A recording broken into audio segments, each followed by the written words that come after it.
Zee 24 तास एक पाऊल पुढे।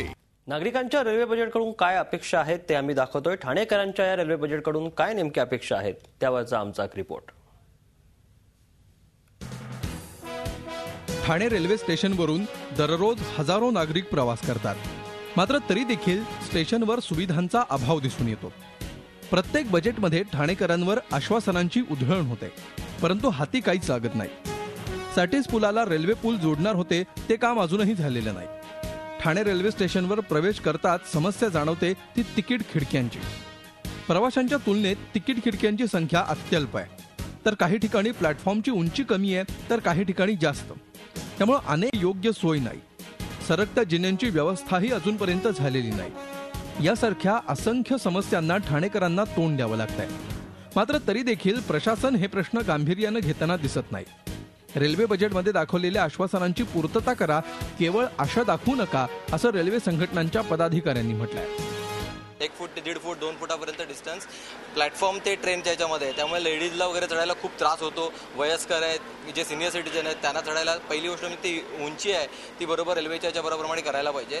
सिक्युरिटीच्या बाबतीत तर महिलांचे बरेच प्रश्न आहेत की महिलांना सिक्युरिटी नाही आहे, तर प्रत्येक ठिकाणी तिकडे सिक्युरिटी असायला हवी। येणाऱ्या बजेटमध्ये प्रवाशांना जास्तीत जास्त सुरक्षिततेबद्दल सुरक्षित प्रवास व्हावा म्हणून वाढत्या लोकसंख्ये लक्षात घेऊन जास्तीत जास्त जुने प्रकल्प रखडलेले आहेत आणि त्यांना जास्तीत जास्त निधी मिळावी।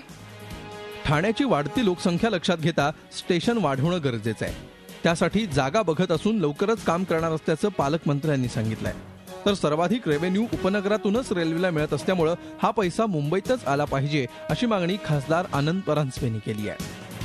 ठाणे शहराला जो स्टेशन आहे हे अपुरं पडते, म्हणून त्यांनी जे मनोरुग्णालयाच्या परिसरातली जागा एक्सटेंडेड ठाणे स्टेशनसाठी मागितलेली, त्या बाबतीत मी पाठपुरावा केलेला आहे। मीटिंग मंत्रालय पातळीवर झालेली आहे आणि लवकरच त्याच्यातून काहीतरी आउटपुट निघेल असा माझा विश्वास आहे। उपनगरी रेल्वे सेवेला मिळणारा जो काय वाढीव रेव्हेन्यू आहे याच्यातनं सुविधा, मग ती प्लॅटफॉर्मची उंची वाढवणं असेल, टॉयलेट्स असतील, ड्रिंकिंग वॉटर असतील, नवीन सबअर्बन सर्व्हिसेस असतील, याच्यासाठी हा पैसा वापरला जावा अशा प्रकारची प्रामुख्याने मागणी आहे। तर स्टेशनचा वाढता भार कमी करण्यासाठी मुलुंड आणि ठाणे दरम्यान स्टेशन उभारता येईल, असं विश्लेषक सांगतायत। ठाणे पुढे आणि कल्याण डोंबिवलीपर्यंत तर 2 गोष्टी प्रामुख्याने या रेल्वे अर्थसंकल्पात व्हाव्यात असं प्रवासी जनतेला वाटतंय। एक म्हणजे ठाणे आणि मुलुंडच्या दरम्यान रेल्वे स्थानक होणं अत्यंत आवश्यक आहे, की कुठेतरी त्याचं डिकंजेशन व्हायला पाहिजे। या सर्व समस्या पाहता यंदाच्या रेल्वे बजेटकडून तरी ठाणेकरांच्या अपेक्षा पूर्ण होतील अशी अपेक्षा आहे।